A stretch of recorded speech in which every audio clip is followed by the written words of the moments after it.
Hello students, welcome to my channel IELTS with Pavneet. My name is Pavneet and today we are going to discuss another cue card, and that is describe a person who inspired you to do something interesting. Let's read the cue points as well. Who is this person? What they inspired you to do? How they inspired you and how they feel about it. Basically, here you need to talk about a specific person who has inspired you to do something interesting. It can be help, it can be swimming, it can be traveling, or any particular thing that you want to talk about. You can talk about any particular person. It can be your parents, it can be your aunt or uncle, it can be your elder or younger sister or brother, it can be any particular celebrity. So, totally your choice. Now let's read the sample answer. We can start our sample answer by saying, being a social butterfly, I have met lots of personalities. Some are egg-headed, whereas some are generous. Similarly, at this moment, I have decided to talk about a person who is head and shoulder above the rest, because he has been in people's good book because of his generosity. I have started my answer by saying being a social butterfly. I have used social butterfly. Most of the students who are on my channel for quite a while, they would know what is the meaning of social butterfly. So we use that one when you want to say extrovert. जब आप extrovert कहना चाहते हो तब अपने क्या use कर सकते हैं? सोशल बटरफ्लाई यूज़ कर सकते हैं. Then I said, I have met a lot of personalities. Some are egg-headed. We use egg-headed basically when you want to talk about a person who is interested in studying. ऐसा कोई person जो interested होता है study में, या फिर जो person बड़ा इंटेलिजेंट होता है, उसके लिए अपने क्या यूज़ करते हैं? एग हेडेड यूज़ करते हैं. Then I said whereas some are generous. अभी जेनरस अपने यूज़ करते हैं जब आपने बात करनी होती काइंड की.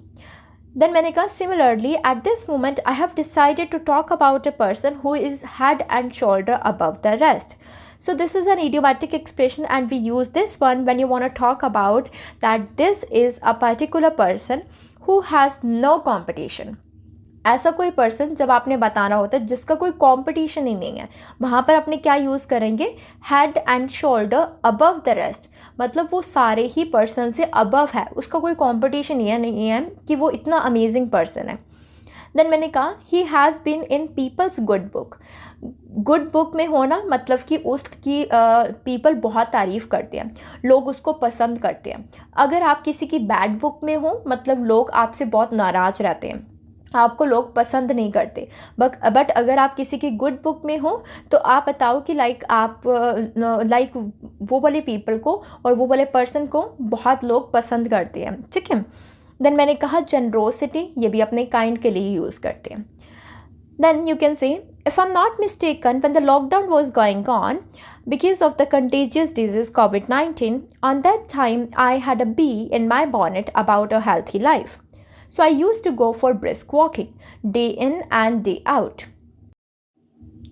So now I said, if I'm not mistaken, students try to use it. Like basically when your cue card asks you to talk about the past time, there instead of saying I vividly remember, I'll repeat again, instead of saying I vividly remember, you can use if I am not mistaken. Then I have used a word that is contagious.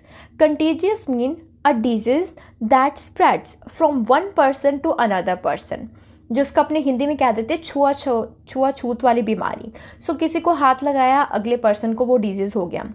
किसी के पास आप खड़े हुए and अगले person को वो वाला disease हो गया, उसको अपने कहते हैं कंटेजियस. देन मैंने कहा बी इन माई बॉनेट. ये क्या एक प्रोवर्ब है, ट्राई करना इसको यूज़ करने का जब आप किसी चीज़ से बहुत ज़्यादा ऑब्सेस्ड हो जाते हो. ठीक है. When you are obsessed with a particular thing, there you can use bee in my bonnet. इसका मीनिंग आप उस चीज़ से ऑब्सेस्ड हो गए हो.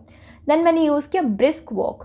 ब्रिस्क वॉक स्टूडेंट्स अपने यूज़ करते हैं जब आप बेसिकली जब आप बहुत फास्टली वॉक करने जाते हो, मीन आप रनिंग नहीं कर रहे बट आप थोड़ा सा एनर्जेटिक वे से वॉक कर रहे हो, उसको अपने क्या कहते हैं? ब्रिस्क वॉकिंग कहते हैं. देन मैंने एक इडियोमैटिक एक्सप्रेशन यूज़ किया and that is day in and day out. अपने day in and day out use करते हैं जब आपने बताना होता है रेगुलरली, वहाँ पर अपने यूज़ करते हैं. One day when I went for running, out of the blue, I saw my doctor whose name is Dr. Ritesh. and he was donating the food and other rudimentary things to the destitute people at the crack of dawn. After seeing him, I was bored from the blue because he is the most eminent personality in my city and he is born with silver spoon in his mouth. Despite that, he still used to go to slums area for doing some good deeds. सो अभी देखो यहाँ पर मैंने अपने answer की starting कर दी. मैंने कहा आउट ऑफ द ब्लू. सो मैंने ये ईडियम लगा दी और स्टूडेंट ये आप कॉमनली यूज़ कर सकते हो जब आपने कहना होता है एकदम से, सडनली जब आप कह रहे हो वहाँ पर अपने क्या यूज़ कर सकते हैं, out of the blue. Then मैंने कहा रूडिमेंट्री. रूडिमेंट्री अपने यूज़ करते हैं जब आपने बेसिक बताना होता है, बेसिक चीज़ें वो वहाँ पर डोनेट कर रहे थे. सो बेसिक चीज़ें जब आपने बताना होता है या बेसिक बताना होता है वहाँ पर आप क्या यूज़ करोगे, रूडिमेंट्री. देन मैंने एक वोकैबुलरी वर्ड और यूज़ किया जिसका मीनिंग होता है डेस्टिट्यूट. बेसिकली डेस्टिट्यूट का मीनिंग होता है जब आपने बताना है पुअर पीपल की जब आप बात कर रहे हो, ठीक है, वहाँ पर अपने क्या यूज़ करेंगे, डेस्टिट्यूट. देन मैंने एक वोकैबुलरी वर्ड यूज़ करने के बाद में मैंने एक इडियोमैटिक एक्सप्रेशन यूज़ किया that is at the crack of dawn. ये अपने कहाँ पर यूज़ करते हैं, at the crack of dawn, जब आपने अर्ली मॉर्निंग कहना होता है. जैसे आप कह रहे हो I go for running in the morning, ठीक है. अभी ये कहने की बजाय या फिर इन द अर्ली मॉर्निंग ये कहने की बजाय आप क्या कह सकते हो, I go for running at the crack of dawn, इस तरीके से, ठीक है. देन मैंने कहा after seeing him I was bold from the blue. Bold from the blue ये अपने कहाँ पर यूज़ करते हैं स्टूडेंट्स, जब आपने कहना होता है कि आप सरप्राइज्ड हो गए, उस पर्सन को देखकर आप वहाँ पर सरप्राइज्ड हो गए. मैंने अपने लास्ट वाले क्यू कार्ड्स में एक सरप्राइज़ की एक और इडियोमैटिक एक्सप्रेशन यूज़ किया था. अगर किसी स्टूडेंट ने मेरी पुरानी वाली वीडियो देखी है तो शॉर्टली मुझे कमेंट सेक्शन में बताना कि मैंने कौन सी सेकंड इडियोमैटिक एक्सप्रेशन यूज़ किया सरप्राइज़ के लिए. सो मैंने कहा I was bold from the blue, mean आप सरप्राइज हो गए because he is the most eminent personality in my city. अभी यहाँ पर मैंने एमिनियंट यूज़ किया. सो ये अपने कहाँ पर यूज़ करते हैं, जब आपने बताना होता है फेमस की जगह पर, वहाँ पर अपने यूज़ करेंगे. देन मैंने कहा he is born with silver spoon in his mouth. Born with silver spoon in his mouth इसका मीनिंग होता है जब आपने बताना होता है कोई ऐसा पर्सन जो रिच फैमिली में पैदा हुआ है. सो मैंने कहा कि ये वाला पर्सन बहुत पॉपुलर है, ये रिच फैमिली में पैदा हुआ है, तो भी ये डेस्टिट्यूट पीपल को, मतलब पुअर पीपल को डोनेट कर रहा था. Despite that he still use to go to slum areas for doing some good deeds. अच्छे काम करने के लिए ये कहाँ पर जाते थे, स्लम एरियाज. स्लम एरियाज मतलब जो पुअर रीजन होते हैं वहाँ पर जाते थे. I was flabbergasted after seeing such a generous personality. After talking with him, I got to know that he comes every weekend just to distribute food. On top of that, he never takes credit of social deeds. Rather, he thanks God for choosing him for wiping away tears of others.